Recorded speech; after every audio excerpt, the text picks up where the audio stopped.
DCP ಅವರು ಪತ್ರ ಬರೆದಿದ್ದಾರೆ, ಕರಿಬಸವನಗೌಡ ಅವರು ಪತ್ರ ಬರೆದಿದ್ದಾರೆ. ಡಿಪಿಆರ್ ಸಂಜೆಯವರಿಗೆ ಭದ್ರತೆ ಕೊರತೆ ಇದೆ, ಪೊಲೀಸ್ ಕೊರತೆ ಇದೆ, ಆಗೋದಿಲ್ಲ ವಿಧಾನಸೌಧ ಭದ್ರತೆ, ಆದ್ರೂ ಕೂಡ ಸರ್ಕಾರ ಹೇಳಿದೆ ಅಂತ ಮಾಡ್ತಾ ಇದೀವಿ ಅಂತ ಅಸಹಾಯಕತೆ. ನಾನು ಡಿಪಿಆರ್ ಪತ್ರನೂ ಕೂಡ ನನ್ನ ಹತ್ರ ಇದೆ. ಡಿಪಿಆರ್ ಪತ್ರದಲ್ಲಿ ಸ್ಪಷ್ಟವಾಗಿ ವಿಧಾನಸೌಧದ ಕಾರ್ಯಕ್ರಮ ಮಾಡಕ್ ಸಾಧ್ಯನೇ ಇಲ್ಲ ಅಂತೇಳಿನ ಇಲ್ಲಿನ ಡಿಸಿಪಿ, ವಿಧಾನಸೌಧದ ಡಿಸಿಪಿ ಸರ್ಕಾರಕ್ಕೆ ಸಲಹೆಯನ್ನ ಕೊಟ್ಟಿದ್ದಾರೆ. ಸರ್ಕಾರ ಏಕಾಏಕಿ ಧಿಕ್ಕಾರ ಮಾಡಿದ್ದಾರೆ. ಕಮಿಷನರ್ 2 ಕಡೆ ಕಾರ್ಯಕ್ರಮ ಮಾಡೋದು ಬೇಡ ಅಂತ ಹೇಳಿದ್ದಾರೆ, ಅದನ್ನ ಧಿಕ್ಕಾರ ಮಾಡಿದ್ದಾರೆ. ಡಿಪಿಆರ್ ಅವರು ಈ ಡ್ಯಾಸ್ ಪ್ರೋಗ್ರಾಮ್ನ ಯಾವ ರೀತಿ ಇರಬೇಕು, ಡ್ಯಾಸ್ ಮೇಲೆ ಎಷ್ಟು ಜನ ಇರಬೇಕು ಅನ್ನೋ ಮಾಹಿತಿನೂ ಕೊಟ್ಟಿದ್ದಾರೆ. ಸುಮಾರು 20-25 ಜನದ್ದು ಡ್ಯಾಸ್ ಮೇಲೆ ಇರಬೇಕು ಅಂತಾರೆ. ಅಲ್ಲಿ 200 ಜನ ಇದ್ರು.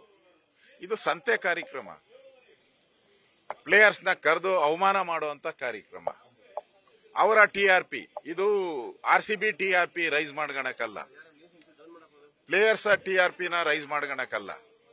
ಇದು ಸರ್ಕಾರದ ಉಪಮುಖ್ಯಮಂತ್ರಿ ಮುಖ್ಯಮಂತ್ರಿಗಳ ಇಂಡಿವಿಜುವಲ್ TRPಗಳನ್ನ ರೈಸ್ ಮಾಡ್ಕೊಳಕ್ ಹೋಗಿ ಅಮಾಯಕ ಸಾರ್ವಜನಿಕರ ವಿದ್ಯಾರ್ಥಿಗಳ ಜೀವನವನ್ನ ಚೆಲ್ಲಾಟ ಆಡಿ ಅವರನ್ನ ಕೊಂದಿದ್ದಾರೆ ಅಂತ ಅನ್ಸ್ತದೆ. ಇದು ಸರ್ಕಾರದ ಪ್ರಾಯೋಜಿತವಾದಂತ ಕೊಲೆ ಅಂತ ಅನ್ಸುತ್ತೆ.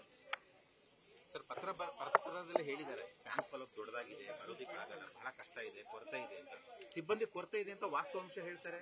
ಅದನ್ನ ಯಾಕೆ ಕಡೆಗಣಿಸ್ತು ಅಂತ ಸತ್ಯವತಿ ಅವರು ಪತ್ರ ಬರೆದವ್ರೆ ಡಿಸಿಪಿ ಅವರು.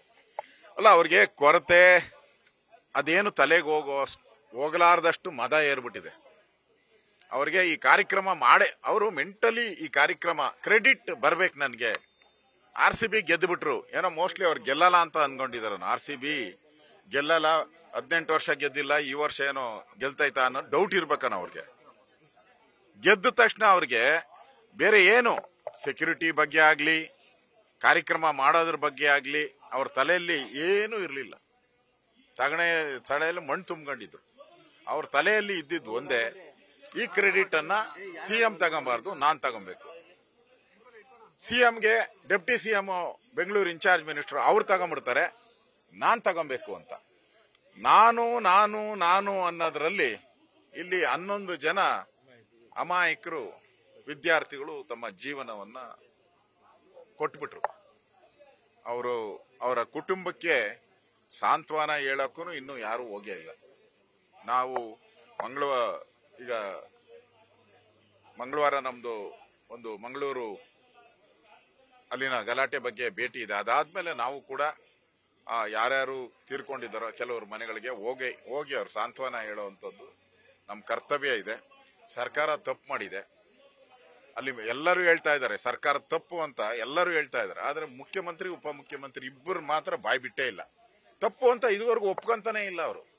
ನಮ್ದಲ್ಲ ಅಂತಾರೆ. ಯಾರನ್ನ ಕೇಳಿ RCB ನಮ್ದಲ್ಲ, KC ಅಂತೂ ಕೋರ್ಟ್ಗೆ ಹಾಕ್ಬಿಟ್ಟಿದ್ದಾರೆ. ಕ್ರಿಕೆಟ್ ಬೋರ್ಡ್ ಕೋರ್ಟ್ಗೆ ಅಫಿಡೇವಿಟ್ ಹಾಕ್ಬಿಟ್ಟಿದ್ದಾರೆ, ನಮ್ಮ ಪಾತ್ರನೇ ಇಲ್ಲ, ನಮ್ದಲ್ಲ ಇದು ಅಂತ ಹೇಳಿದ್ದಾರೆ. ಇಲ್ಲಿ ಒಂದ್ ರೀತಿ